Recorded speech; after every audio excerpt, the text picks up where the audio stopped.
Hello, it's James from XRobots.co.uk. This is part 5 of building a real working Iron Man inspired exosuit arm and maybe one leg.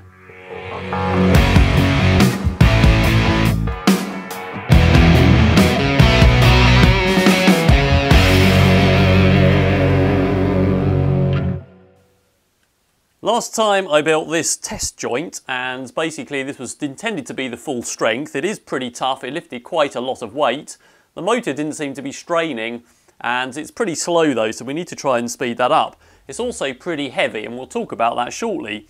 And what I actually did was 3D print loads of the gears and the pulleys and loads of those components, and we've used these blocks and tackles on each side so that we can spread the load basically over lots of weaker components, which really brings the cost down.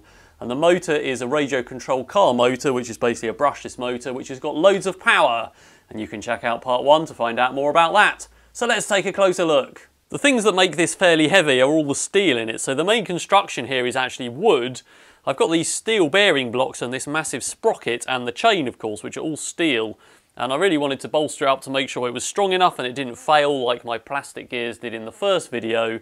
But this is probably overkill, so we can easily print a plastic bearing block to hold some normal bearings instead of what we've got here. There's one of these on each side and they are solid steel and pretty heavy. We could also replace this with a lighter pulley and perhaps a cable drive instead of chain. The rest of the gears are 3D printed in Toolman Alloy 910, and there's quite a bit of a gear train in there with spur gears. So what makes it slow is basically those gears are then pulling these blocks and tackles on each side which move up and down. And that means, as I say, I'm spreading the load over lots of components that don't have to be really heavy duty, they don't have to be made of steel, and they're perfectly strong enough. But obviously I've just geared this down a bit slow. So the plan today is to try and make it faster and to try and make it lighter. In my gearbox at the moment, I've got the motor pulling a pulley that goes onto a bottom gear. There's then a gear underneath, so we've got these 4 gears. That then drives the main output that's got the pulley on, which is in itself geared down. So the plan is to drop out 2 of these intermediate gears. So we go from the motor pulley to 1 gear to this pulley. Each one of these is 1 to 3, so that should make it 9 times faster. I really wanted to develop a new type of gearbox for this and potentially buy one, maybe a planetary gearbox, but if I can make it work and it's this simple and the Toolman alloy is tough enough, then I might as well keep it simple. I've taken out 2 gears, so that just leaves us now with the motor going to its pulley and that driving 1 intermediate gear before we get to this. But obviously there's a gap now where those other 2 gears were, so we need to put some spacers under these to bring them up. Probably turn the motor upside down so the pulley's on the top instead of the bottom. Right, I put my gearbox back together, so we've just got the pulley gear going to 1 intermediate gear, going to the output pulley, and now it's much quicker. There is some now visible backlash in this, and you can hear quite a nasty sound when it runs still, but we need to test the strength and see if this is viable before we continue. Obviously if I turn the knob on my transmitter now, it's much quicker and a bit noisier I think, but we'll string this up and see what load it can take. Right, we're going for a single 10 kilogram weight first of all, so should be able to handle that no problem hopefully. It can, that was easy. So we're now up to 2 10 kilogram weights and we'll see how that goes.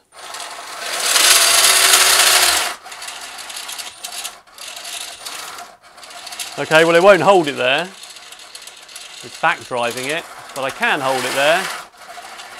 I don't seem to have too many difficulties, so that's rather good as well. So just comparing to what I can do, if I try and pick up 20 kilograms, I can just about bend it, but I can't, do anything useful with it at all.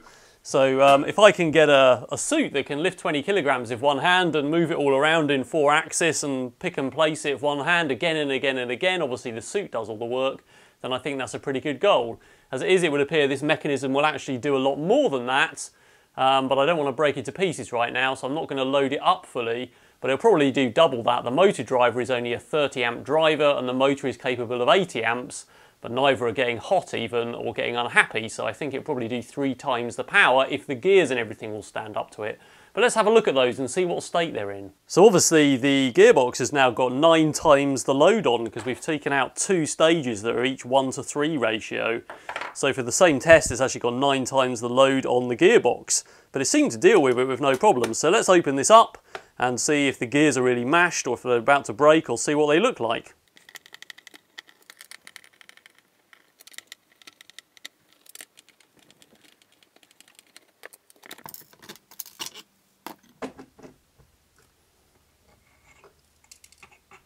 Well, this is the gear that I was expecting to break if it was going to do anything, because it's right on the output driving this gear around the outside here. But it does actually seem to be completely intact. In fact, it looks like it's just been printed. There's no sign of damage on there at all. And the other one is fine anyway, but that's just going round on the fast side. And this looks fine as well. So the gears probably weren't that well aligned. I'm not sure how much was even overlapping, but they are completely fine. So this is a really good budget solution for building this using a cheap RC brushless motor, 3D printed gears for a roll, not even a roll of filament in this whole project, and basically load balancing over these, which are the saving grace really. And this is why it works, is because these blocks and tackles taking the load, multiplying up torque again by 6 times. And I thought maybe the 6mm studding would bend that these are mounted on, but that all seems fine. It's still dead straight and all the gears are perfectly aligned. So I think that's a pretty good solution. We just need to make a gearbox that runs better and isn't so noisy. I'm trying to find out why the gearbox is so noisy, so I've just taken the intermediate gear out so that the pulley is running, the motor is basically running on its pulley, and that's all that's in there. So I can put the gears in one by one and find out where the noise is coming from. But straight away I've found the issue, which is that this gear, as you can see, has got quite a lot of wobble in it. And if I turn it right up, it really doesn't run that well. And I think the issue is that when I made these gears, the holes in the middle weren't quite big enough, so I bored them out with a drill bit and a wrench. And obviously I haven't done them all quite on centre. So what we need to do is do a test print and get the hole right and reprint the gears. I've just made a copy of this gear in CAD and I've cut the middle out there so it's a separate piece, and I've just tried enlarging that hole a bit, and then we're going to go and print that piece on its own. This is the preview in Cura, and hopefully we can then see if that fits on the 4mm stainless steel shaft well, and if it does we can merge it in and print the whole gear, and that means we don't have to print a whole gear and find the hole slightly too small then do it all again, because they're quite long high density prints. I did a few tests in the end. This was the first one, but I was worried that the size of it meant that the walls were getting pushed in, so I tried some bigger things, but in fact that wasn't the case. This was the same size hole. I ended up increasing the hole size to 5mm in CAD, in fact, to fit this 4mm shaft. So if I shove that in there, that seems to work pretty well. So now I've printed the full size one, and still a bit of wobble, it warped a bit, but it does spin on centre. So basically what we're going to do is stick that in and see if that's any better. Right, I've installed that gear and it's not so bad. It doesn't spin off centre so much. If you look at the bottom edge, it seems to just go round. There's still a bit of noise. It may just be unavoidable, I'm not sure really.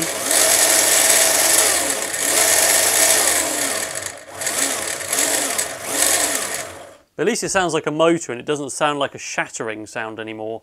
So I'm going to put back in some of the intermediate gears and hope that one of those is okay.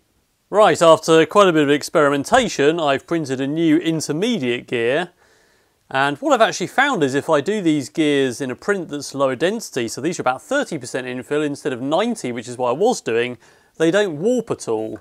So I found with the original gears that the bottoms sort of curve off as they lift off the bed. They're also quite a yellow colour, I don't know if you can see the difference there. So these were around 80 to 90% infill. So what I've in fact done is reprinted this gear and this gear. So just with this one on with the pulley, if we go and give that a spin.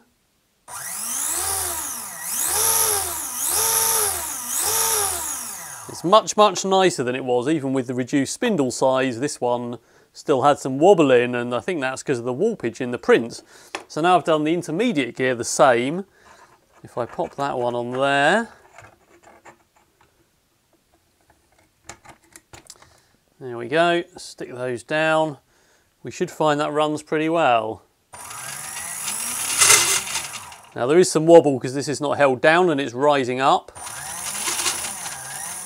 as is that one.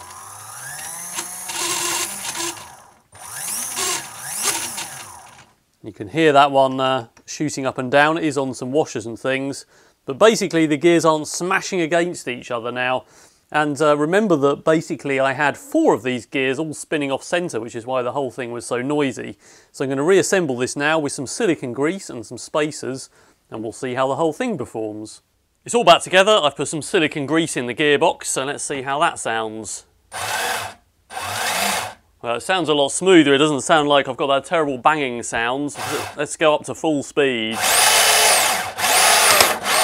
Whoops. So yeah, there's still a bit of noise, but it sounds a lot smoother. The next thing will be to reduce some weight from this. So I'm probably going to leave this sprocket here for now, and I'll talk about that later. But for now I'm going to replace these massive chunks of steel, and I'm going to replace those with some 3D printed bearing blocks with normal bearings in. These are about 50% in ABS. I could of course print them in Toolman alloy.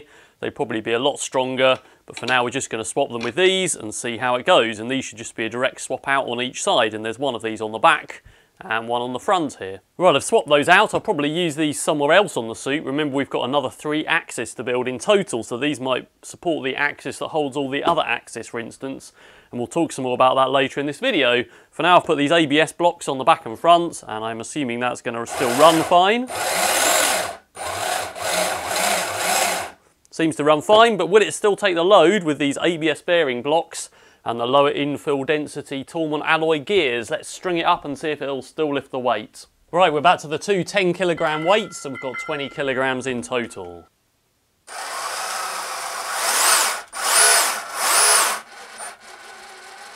Yep, not too many problems there, apart from obviously it's still back drivable, but lifts the load fine. I've just replaced the motor driver with this one, which is actually bi-directional. The one I was using before is a quadcopter one that only goes in one direction. This one does forward and reverse. There's also a programming card you can plug in, which means you can program how much drag braking there is.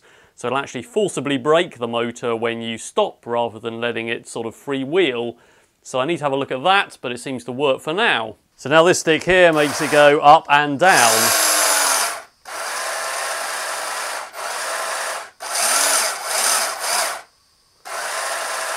Reverse is a bit slower by default because it's for a car, but I think I can tune that up so it's 100% of the speed with the programming card. But I don't really want to be using this thing forever to control it. Obviously in the end I want to have a joystick that I can control it with. So we probably need to get rid of this whole radio controlled setup and build something better. I've just been messing around with this programming card. It plugs into the radio control speed control there, where it would plug into the receiver. Then it lights up and gives you various options for various things there, and I've put this in one of the other run modes and reduced the braking on reverse and left drag braking on. So now pretty much I can drive this in forward or reverse at the same speed.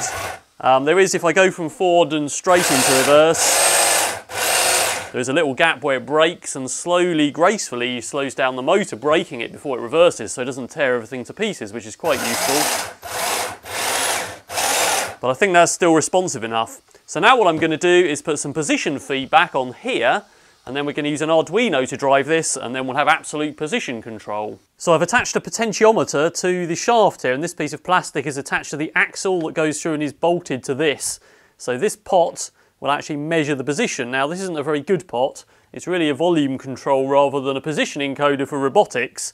It will do for testing, but it will be replaced with something heavier duty, because if that breaks then the whole suit will go out of control, and there'll be one of those on each axis eventually, but it will do for testing. I now have an Arduino linked to that pot and also another pot which is my demand position, and this is running a PID controller, so basically it will try and match this pot with my demand position by controlling the motor driver down this wire, which is writing to like it's a servo.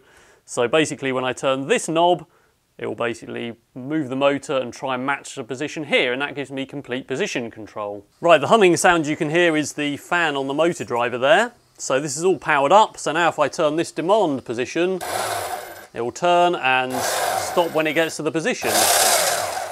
Now it's running a PID controller, so I get quite a pleasing deceleration there. So basically I can now set the position, and the arm will move till it gets there and stops. Here's my code for that. It's pretty simple. If you've seen anything else I've built that's been driven by PID controllers, basically we're defining our PID controller here and the gain for the different amplifiers. So far I've just set the gain to 1 and the I and D to nothing, so really it's a P rather than a PID controller. I'm reading in two pots, which are called pot 0 and pot 1, which are on the analog pins here. So one of those is the actual position of the arm and one is the demand position essentially, and I'm mapping those to a suitable value for use with servos, which on the servo right at the end basically will output between 0 and 180, and simply put, one of those is the input and one of them is the set point, and I do a PID compute, do an offset, so instead of spinning around 0 they are between, the output at least is between 0 and 180. I've got a serial print there so I can see what the position is, which is commented out, and then I'm writing out to the servo, and of course that motor driver plugs into a servo socket essentially on that radio control receiver where you'd normally plug in a servo. So I'm using the Arduino servo library there to actually drive that motor controller, and that's about it. The eventual aim of this, of course, is to drive it not from one pot, but from a 4-axis joystick that I hold, and I made this prototype in part 2, I think it was. So this is a thing that enables me to move it all around. There should be another axis on the top for rotation, which will make the 4th axis, but essentially I've got up and down, forwards and back, and left and right, and those axes get calculated by this, and then they would be sent to the arm. Of course, it's not quite as simple as turning a potentiometer and having it meet the position, because I want this to follow. So basically what I want to happen is, as I pull this up, I want the arm to raise up and meet it, and as I push down I want this to move down and meet it. So in the middle it's off. So essentially it's a bit like a speed controller. All the time that I'm pulling this up, the further I pull up, the faster I want the arm to move up. But it's still quite important that we've got closed loop control, because otherwise if I just had a speed controller and I kept pulling up, eventually I'd pull the arm past its end stops and something would snap. So for that reason it's still quite important we've got this feedback pot on the actual joint, so we can actually sort of set constraints and things between the input and the output, and we can say we don't want the arm to turn any further, and then we do keep closed loop control over the whole system rather than it just being a speed control. So what we need is some more code in between that joystick and the PID controller we've already got. I was going to try and do a demo where I pull this up and down and have the arm move up to catch up with it and stop, and I'd have one axis working there. It's far too dangerous though at the moment, so I don't really feel safe doing it because there is quite a lot of power in this arm. Obviously at the moment if I just let go of this and it falls down, it will keep shooting down, and I could write a constraint in, but I really want some emergency stops, a dead man's handle button on this, so if I let go it stops. Also need some way of centering this so that basically it doesn't just fall over by itself. It's kind of sprung in the middle, and I probably need some sort of system of lights that tell me when I've got all of the axes centered properly. Then I power up, then it starts counting the 0 position, because essentially what it will be doing is adding the difference between the 0 position and wherever I put it to the position on every cycle. So at the moment it's even impossible to power this up without a massive offset already being there by the time the motor drive is initialized. So although this is a good prototype, I really need to rebuild the whole thing, and then we can start moving the axis around, but I'm probably going to get most of the mechanical build done before I actually try and do that, because I'm pretty happy with the mechanics as they stand. Now I mentioned removing more mass by removing this sprocket, but I've actually realised I don't need one for every axis. So let's have a look at the mock-up of the arm I did a few episodes ago, and we can see how it's going to hang together now for the rest of the build. I made a couple of models early on in the episodes to show what the axes are, so this was kind of the fantasy style, if you like, where all the axes are really minimal. So far we've built the elbow, then there's another 3 at the back there that deal with all of the rotation for the full range of motion. This is the more realistic version, the sort of mock-up once I worked out what the axis were going to be. So again, we've got the same 4 axes there, 1, 2, 3 and 4 being the elbow, and of course the elbow is the only one that we've built so far, and this is where my strings come down, and that's my big sprocket there. So obviously it looked like I needed to put those sprockets everywhere, so we would have needed one here, and then one to drive this axis. But I've actually decided that probably isn't the case any longer. So from the point of view of the elbow, you can see it probably looks like it's only ever going to lift weight, so I don't actually need to ever pull it back the other way with effectively what is the tricep. However, the danger comes if I lift something right up like this, and I go past this point, which is possible, and then the elbow doesn't have anything holding it here, so it can just fall back down on me. So the elbow definitely needs that sprocket with the chain and the pulling and the pushing.